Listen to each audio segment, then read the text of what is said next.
Darrell Jazz Johnson, MSG Varsity, Fathers and Sons Magazine, Razzie Jazz Sports. I'm here with Cleveland Cavaliers assistant coach and veteran of the National Basketball Association, Mr. Bernie Bickerstaff. Bernie, how are you doing today? I'm doing great.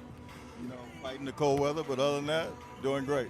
Well, let me ask you about that. When you come to New York and it's all of this snow on the ground, what are your thoughts when you see all of this snow? Well, you know, my mother lives out in Queens, out in East Elmhurst, so we've been coming. But it was the first time that we've flown into the JFK. We normally come into Newark. So it was about 2 hours after we had flown in last night to get down to the hotel in terms of where we were staying. So from that standpoint, it was different. Now, this is NBA Commissioner David Stern's last year as commissioner.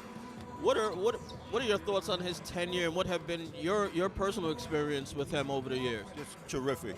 I think in times when the commissioner took over, you know, there were consideration about contraction of some of the teams, and I think what he's done is just really enhanced the National Basketball Association.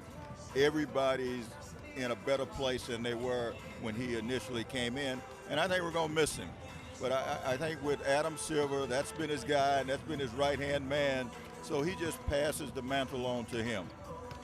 What do you think are some of the greatest achievements of David Stern's reign as commissioner?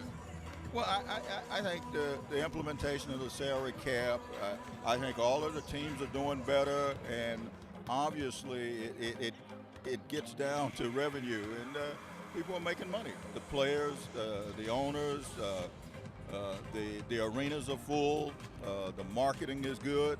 So I think just the all-around contribution that he's had, and I just think we're in a great place, and he's done a tremendous job, and we're going to miss him.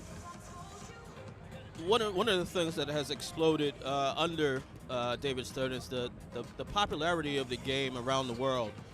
You see that not only in the NBA games that are played overseas, but also in the amount of foreign players. What's the key to continuing to develop that? Well, again, it's the marketing, it's those players coming over, and you know, and a lot of it started when the NBA coaches started to go over to Europe and to host clinics, and some of them go and coach the teams, and you got pretty good coaches now over in the European area.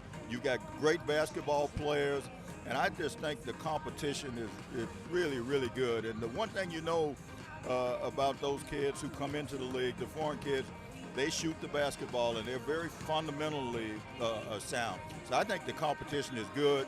I think the marketing, the exposure on the TV in terms of China and getting into some of the African countries, and so it just continues to expand, and I think the NBA is doing a good job of taking advantage of that. Okay, a bit of an off-the-wall question. I wrote a piece a couple of years ago, a fantasy piece about a fictitious matchup between the 1992 Dream Team and the most recent Olympic team of U.S. basketball. So, if in this fictitious matchup with Magic and Larry and Michael on one side, and LeBron and Kobe and Kevin Durant on the other side, who do you think would win? I have no idea. I can just tell you they were both great teams.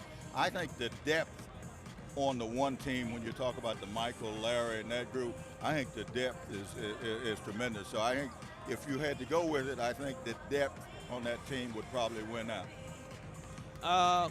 Now you're with the Cleveland Cavaliers, much improved team, but how much of it is it a struggle? Every team has to deal with injuries, but when the team is like they are today without the leader, point guard, all-star Kyrie Irving, how difficult is it to adjust to him being out of the lineup? Well, it just creates opportunities for others. Those who claim that they want minutes, here's an opportunity. And that's the one great thing about the NBA.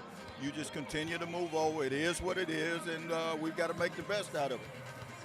Final question. Coming up in a couple of weeks, we'll have Martin Luther King Jr. Day. And it's a day that the NBA has embraced to have most of its teams play.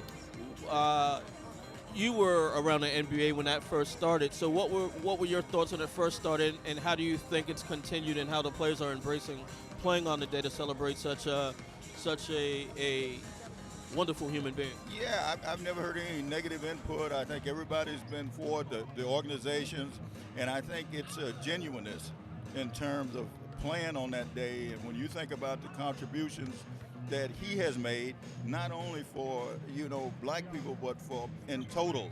And I think that's the thing that I get out of it. But it's a tremendous, opportunity for all of us to honor a great man. Thanks a lot.